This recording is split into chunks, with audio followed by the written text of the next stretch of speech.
Big boss winner Gilli ಈಗ ತಮ್ಮ ಹುಟ್ಟೂರಿಗೆ ಬಂದರೆ ಹುಟ್ಟೂರಿ ಸಂಭ್ರಮ ಮನೆ ಮಾಡಿದೆ. ಸೊ ಒಬ್ಬ ನಿಮ್ಮ ಜೊತೆಗೆ ಗಿಲ್ಲಿದೆ ಮಾತಾಡ್ಸೋಣ. ಸೊ ಮೊದಲನೇದಾಗಿ ಗಿಲ್ಲಿ ಅವರೇ ಕಂಗ್ರಾಚುಲೇಷನ್ಸ್ ಗಿಲ್ಲಿ ಅವರೇ. ಥ್ಯಾಂಕ್ಸ್ ಅಣ್ಣ. ಸೊ ಈ ಒಂದು ಸಂಭ್ರಮ ಈ ಸಲ ಹೇಗೆ ಅನಿಸ್ತದೆ? ಅದೇ ನೋಡ್ತಾ ಇದ್ದೀರಲ್ಲ ಅಣ್ಣ, ನನಗೂ ಅದು ಅರಗಿಸ್ಕೊಳ್ಳೋಕೆ ಆಯ್ತಲ್ಲ ಈ ಸಂಭ್ರಮ ಸಡಗರ. ಅದೇ ನನ್ನ ಗೆಲುವನ್ನ ಅವ್ರ ಗೆಲುವು ಅಂತ ತಿಳ್ಕೊಂಡು ಈ ಥರ ಟ್ಯಾಟು ಹಾಕಿಸ್ಕೊಂಡು ಅಯ್ಯೋ ಅದೆಲ್ಲ ನಿಜವಾಗ್ಲೂ ಸೈಕ್ ಆಯ್ತಾ ಇದೆ ಸತ್ಯವಾಗ್ಲೂ ಕಾಣ. ಅಯ್ಯಪ್ಪ ಯೋಗ್ಯತೆನೂ ಇಲ್ಲ ನಮಗೆ. ಇಲ್ಲಿ ಏನು ಗೊತ್ತಾ, ಮದ್ದೂರಿಂದ ನೋಡ್ಕೊ ಬರ್ತಾ ಇದೀವಿ. ಇಡೀ ಮದ್ದೂರಿಂದ ಇಲ್ಲಿ ತನಕ ಸರಿ ಸುಮಾರು 30 ಕಿಲೋಮೀಟರ್ ಇದೆ. ಇಡೀ 30 ಕಿಲೋಮೀಟರ್ ಮತ್ತು ಲಕ್ಷಾಂತರ ಜನ ನಿಮ್ಮ ಪ್ರೀತಿಸ್ತಾರೆ, ಆರೈಸಿದ್ದಾರೆ, ನಿಮ್ಮನ್ನ ನೋಡಿ ಖುಷಿ ಪಟ್ಟಿದ್ದಾರೆ ಗಿಲ್ಲಿ. ಅದೇ ಅಣ್ಣ, ನನಗೂ ಅದೇ ಒಂದು ಶೋ ಈಗ ಸಿನಿಮಾದಲ್ಲಿ ಸಿನಿಮಾ ಸೂಪರ್ ಹಿಟ್ಟಾಗಿ ಸಿನಿಮಾ ಕಟ್ಔಟ್ ಬಿಡೋದು, ಸಿನಿಮಾಗೆ ಈ ಥರ ಎಲ್ಲ ಆಗೋದು ನೋಡೋನಿ ನಾನು. ಒಂದು ಶೋ ಇಡೀ ಲೈಫನ್ನ ಈ ಥರ ಮಾಡುತ್ತೆ ಅಂದರೆ ಅದಕ್ಕಿಂತ ದೊಡ್ಡದು ಸಾಕು ಸರ್. ಎರಡೆರಡು ಮಾತು ಇಲ್ಲಿ ಎಕ್ಸ್ಪೆಕ್ಟ್ ಮಾಡಿದ್ರ ಈ ಲೆವೆಲ್ಗೆ ಜನ ಪ್ರೀತಿಸ್ತಾರೆ, ಈ ಲೆವೆಲ್ ನಮ್ಮನ್ನು ಆರಾಧಿಸ್ತಾರೆ ಅಂತ ಅನ್ಕೊಂಡಿದ್ರ ನೀವು? ಸತ್ಯವಾಗ್ಲು ಕ್ಯಾನ್ಸಲ್ ಅಲ್ಲ ಅನ್ಕೊಂಡು ಹೇಗೆ ಅನಿಸ್ತದೆ? ಒಂದು ದೊಡ್ಡ ಕನಸು ಅಂತ ಅನಿಸ್ತದೆಯಾ?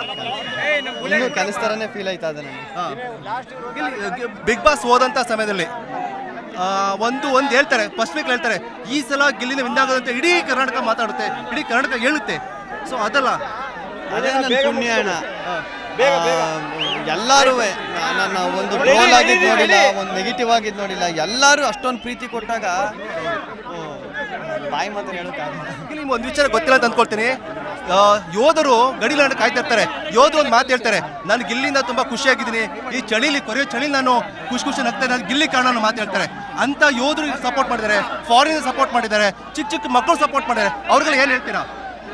ಅದೇ ಅಣ್ಣ, ಅವರೆಲ್ಲ ಅವ್ರ ಬಾಯಲ್ಲಿ ಆ ಥರ ಕೇಳಬೇಕು ಅಂದರೆ ಅದು ನನ್ನ ಪುಣ್ಯ ಅಣ್ಣ. ಅದು ನನ್ನ ಅದೃಷ್ಟ, ನನ್ನ ಪುಣ್ಯ. ಅವ್ರಿಗೆ ಯಾವಾಗಲೂ ಚಿರಋಣಿಯಾಗಿರ್ತೀವಿ ಯೋಧರಿಗೆ. ಗಿಲ್ಲಿ ಇನ್ನೊಂದು ವಿಚಾರ ಹೇಳಬೇಕು, ಎಲ್ಲರೂ ಕೂಡ ನಿಮ್ಮಲ್ಲಿ ಅಂಬರೀಷ್ ನೋಡ್ತಿದ್ವಿ ಅನ್ನೋ ಮಾತನ್ನ ಇಡೀ ಜನ ಹೇಳ್ತಿದ್ವಿ ಇವತ್ತು. ಅಯ್ಯೋ ಯಪ್ಪ, ಅವ್ರ ಕಾಲು ಧೂಳಿಗೂ ಸಮ ಇಲ್ಲ ಕಾರಣ. ನಿಮ್ಮ ದೊಡ್ಡತನ ಆಕ್ಚುಲಿ ಪ್ರೀತಿ ಕೊಡ್ತಾ ಇಲ್ಲ, ಆ ಲೆವೆಲ್ಗೆ ಪ್ರೀತಿ ಕೊಡ್ತಾ ಇರೋಂಥದ್ದು, ಆ ಲೆವೆಲ್ಗೆ ನಿಮಗೆ ಪ್ರೀತಿ ಕೊಡ್ತಾ ಇರೋಂಥದ್ದು. ಅದೇ ಖುಷಿ ಆಯ್ತು. Okay, thank you so much Gilli ಅವರೇ, ಒಳ್ಳೇದಾಗ್ಲಿ ಗಿಲ್ಲಿ. ಸೊ ಇದಿಷ್ಟು ಗಿಲ್ಲಿಯ ಮನದಾಳ ಮಾತುಗಳು. ಕ್ಯಾಮರಾ ಪರ್ಸನ್ ಕಿರಣ್ ಜೊತೆಗೆ ಯತೀಶ್, ರಾಜ್ ನ್ಯೂಸ್, ಬೆಂಗಳೂರು.